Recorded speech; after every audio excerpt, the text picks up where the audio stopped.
somdana khra napi horaga khara urum laye somdo in lae sidana tamosa gi morok melaga noi bire ma'am ngasi ऐसे दुख थमै कटपा तगी video से blog से हौरे ma'am ngasi को आई blog से ngasi balcony से कुइरे ऐसे update तौदबा दस मैम द सुम उचनिंग द नाइ से नमजरा बने मैम यंगो तो आई सनारे से इन सुम लाई थमै कटपा द सुम लंग थोखि बदा हौरक तना केउ क्या द फजरे इदि सना याम थोनरा फजरा थोलबनि यंग तो आइना थाजबा हाइतारे को सदगी हौलंग थो दगी सुम हौरक पनेबा को अदि यंग तो चंद्रमुखी से फनबदि am phalla satbadi am khak sa leire tawrise adu yengmadi kya din nungaire adu ai duk thamai katlaga ngasigi isorda ningjaba aigi apamba ko nijarambane isor sibu ningjaradi wakhal loksing budi loksing loin ingbadawna khan thokpadawna wakhan awabale masu ingbadawna ko loina makopodawna khanjeye ko ada aigi sida thajari balai myam ni ko se arei bam tanati bako ai sida haujari banga tani ko si se chandramukhi su sida myam lai malika su sidi lai hangapan macha je small marigold hai ko adu si su sida aingonda satba ngak tani ko ana smain toy hauju phawudi weather se dum khara nungai bagi asang aman jam nu yengba phajare ko ada ina sida yendem pambi amasu lingthok jare dagi sida saugri khara hun bane do saugri khara je smain tor phagalai ye aduga sina kano juba kusum se am phare adum sina ising langre habra kari no ka awe ngumpuk langre habra ada yonga nungsidak se kya di pharaba egi nungsidak se ko sidle ko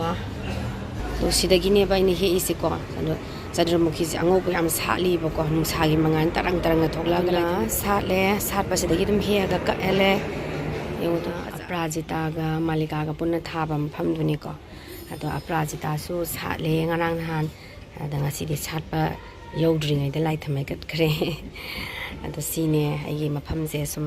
amu chaning bado ko hojiti malika gi matam ma oirabani na malika ji ning phajana hulle duga ma'am so साले सातपा सु सातलागा लोइ सु केन grey ngasi di lemon khraga janba so dum ai happy ko lai sidi ke su kai di haidana ko adum moina ma adum yai haidana de si yenem pambi se khara phagalaga degi anoba chu chome de sida su chandramukhi khra smain toraga leiri mayam ai balcony se ko si yenga gane ai ngasi se nungai jari se ada smaina lai thamai su katlaga loisalle picture ji ko kanna tummi dana ibengi kalambane ibengi mapan kalingai da ibengi kano loirame maira di leirami duti loirame ko aduni mayam smai to dana aigi di iben ima imoinu sida dum kachai adu mapan dana koro hanba mangang luang khuman da ko mai to ga khuram jara ka jabani adu mayam smai to som dana khra napi horaga khara urum laye som do in lae phajare hojiti sum lai sat matam ni na ko yening tha horamna no na wana chung matam ni na ti khar phajare ing la ra nungai ya sama si ding lai ma theng na be chung le ngangi mi ham sina si le si ti manam ti thi nam thi edu ga phajaba tang si dang tang pham je ba ji ja ji to bu nang han sana ba do rock paper scissors to ba sana ba do this thing you do like this it comes out you do like this it's so beautiful. Yare.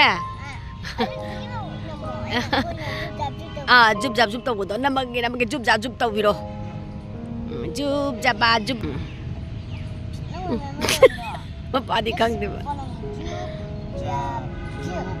No. Sometimes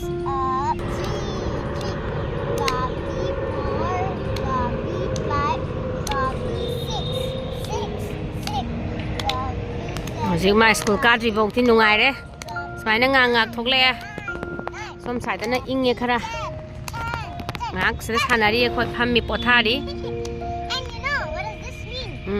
this we do this kind of game at band when my friend went oh band the sanaba and next one we also still play with Rachuna like this ji ja ji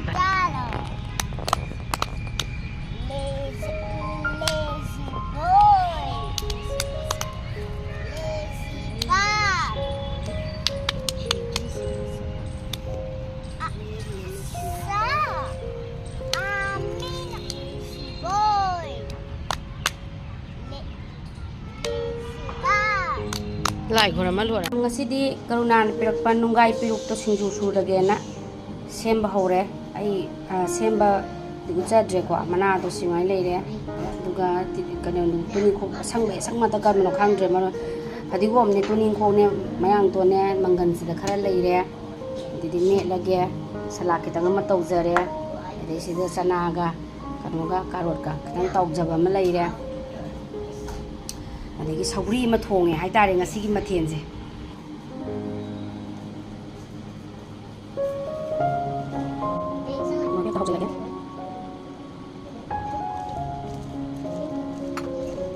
morok thawaki don tamasagi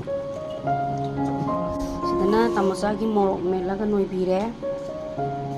ai morok hapaga sabanina kokaduloi dum tawre duga sidana itu morok lautagi ko Saba haurage mayam nungai piruk singju sedama aigi leizare sidana tamosa gi leire adi chanane karo khabine ngaurga tawraga leire chanane karo khabine ngaurga tawra leire de tamosa saba haure adi Shougi Thongba do sida leire Shougi je aina yamena kha khaido thamgre adi smai tawraga ngasigi mathense tawre mayam thabi kitang tawre adi mayam ngasigi di side lo sanjarage bye bye